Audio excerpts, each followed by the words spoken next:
کہ جب وہ علم حاصل کر لے گا اسے اچھی اور بری چیزوں کی تمیز ہو جائے گی۔ آج مسلمانوں کا ریسرچ آپ کریے ذرا، آج پوری دنیا کے آپ مشاہدہ کریے۔ آج ہم لوگ پریشان ہیں نا، دعا کرتے ہیں اپنے مسجدوں میں بھی، کچھ دنوں پہلے جو ہے دعا کیے ہوں گے، قاری صاحب بھی کیے ہوں گے فلسطین کے مسلمانوں کے لیے۔ کیوں کیا گیا؟ در حقیقت اگر آپ دیکھیں وہ جو کچھ بھی بنا رہے ہیں، جو کچھ بھی بنا رہے ہیں وہ قرآن مقدس سے لے کر نقل کر رہے ہیں۔ اس لیے دنیا کے اندر آج وہ بڑے ممتاز نظر آ رہے ہیں، کامیاب نظر آ رہے ہیں۔ جس قوم کو، جس ملک کو چاہے وہ اپنے گھٹنوں پہ لا کر ٹیک دیا کرتے ہیں، روک دیا کرتے ہیں کہ تمہاری طاقت مجھ سے زیادہ نہیں ہے، اس لیے کہ میں نے شریعت مصطفیٰ صلی اللہ علیہ وسلم پر ریسرچ کیا ہے، اس کے بنیاد پر مجھ سے تم مقابلہ نہیں کر سکتے۔ آج آپ دیکھو میرے دوست، یہی میرے آقا نبی کونین صلی اللہ تعالی علیہ وسلم مدینے کی سرزمین پر موجود ہے۔ صحابہ اکرام کے درمیان میں ایک جنگ کا اعلان ہوا، تمام لوگوں میں یہ مشاہدہ کیا گیا کون اس میں بہادر ہے، کون طاقتور ہے، کون دولت مند ہے۔ تمام لوگ کھڑے ہوئے اور کھڑے ہونے کے بعد بتایا کہ میں سب سے بہادر ہوں، میرے پاس دولت ہے، میرے پاس یہ فلاں چیز ہے، فلاں چیز ہے۔ حضور نبی پاک صلی اللہ تعالی علیہ وسلم نے ان لوگوں کو اس جنگ میں جانے کا منعقد کر دیا کہ تم فلا فلا فلا جاؤ گی اس جنگ میں۔ لیکن ان لوگوں نے ایک ریسرچ کیا کہ ان مسلمانوں سے جب ہم جنگ کیا کرتے ہیں بہت کم تعداد ان کی رہتی ہے، اور ان کی تعداد اتنی کم ہوتے ہوئے بھی یہ جو ہے ہم کو شکست کر دیتے ہیں، ہرا دیتے ہیں، یہ مجھ پر قابض آ جایا کرتے ہیں، کیا وجہ ہے؟ تو ایک اس میں سے ان یہودیوں میں سے، عیسائیوں میں سے ایک بڑا ذہین عقل مند انسان تھا۔ اس نے کہا تمہیں معلوم ہے کہ تعداد تو کم ہے لیکن جس نبی کا کلمہ وہ پڑھتے ہیں ان کے خلاف وہ کچھ سن نہیں سکتے ہیں، اگر ان کے خلاف تم بول دو گے تو تمہارے جسم سے جان الگ ہو جائے گی، جدا ہو جائے گی۔ لوگوں نے کہا ایسا کیسا ہو سکتا ہے، اتنا محبت کرتے ہیں وہ اپنے آقا سے، اپنے نبی سے؟ تو فرمایا کہ ہاں، اس دن ان سے تم جنگ میں معلا ہو جاؤ گے، اس دن ان سے جنگ میں جو ہے تم کامیاب ہو جاؤ گے،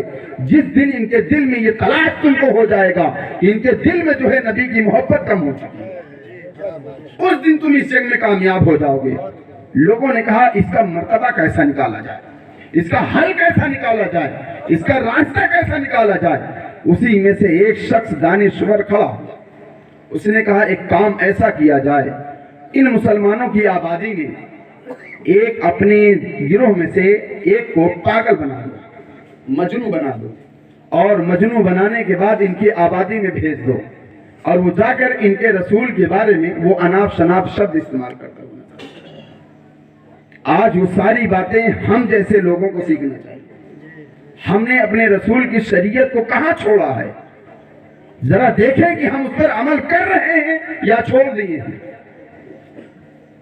اب جب اس پاگل کو بنا کر بھیجا گیا، جب وہ انسانوں کو دیکھتا، نبی کے غلاموں کو دیکھتا، وہ حضور کی شان میں گستاخی کرتا اور پاگل بنا رہتا، اپنے کپڑوں کو پھاڑا ہوا ہے، اپنے پورے حلیے کو چینج کر رکھا ہے۔ ایک شخص کہتا ہے ایک کام کرو جسے اس کی جو ہے گردن اس کے تن سے جدا کر دو، اس لیے کہ یہ میرے نبی کی گستاخی کر رہا ہے۔ ایک شخص آ کر بازو کو پکڑ لیتا، کہتا کہ جانے دو، یہ پاگل ہے، اگر پاگل نہ ہوتا تو یہ میرے نبی کی شان میں گستاخی نہ کرتا۔ یہ بھی ایک عقیدہ ہے، ادھر بھی ایک عقیدہ ہے، لیکن عزیزان ملت اسلامیہ بتلایا گیا، اللہ رب قدیر نے ارشاد فرمایا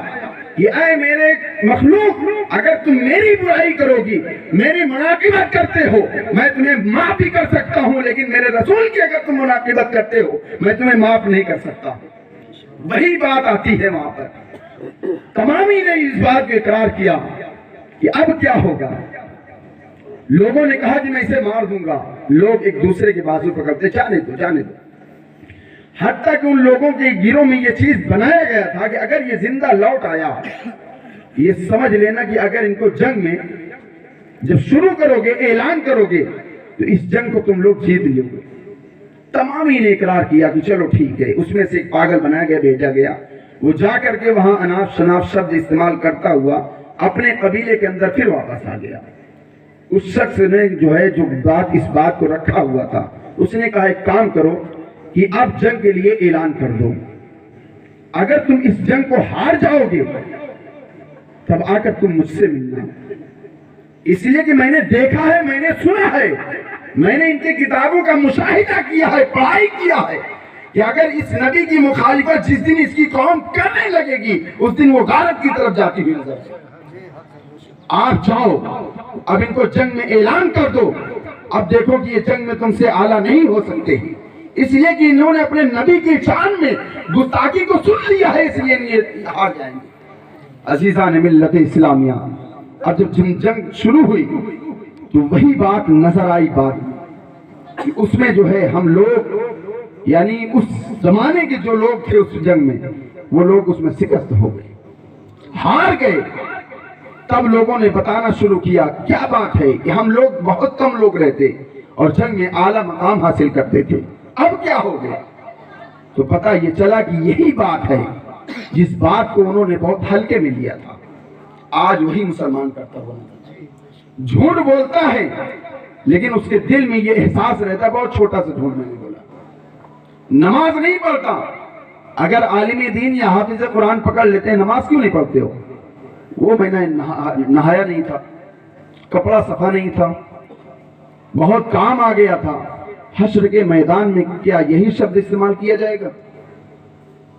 اس دن اللہ رب قدیر اپنے محبوب کو مقام محمود پر بیٹھا لے گا اور فرمائے گا کہ آئے نبی صلی اللہ علیہ وسلم، آپ جسے چاہیں بخش دیں اور جسے چاہیں جہنم کی جانب بھیج دیں۔ آپ میرے دوست سوچیں، جس طریقے سے اس نبی کی تمام باتوں پر ہم لوگ نظر نہیں ڈالتے، بتائی ہوئی باتوں پر عمل نہیں کرتے،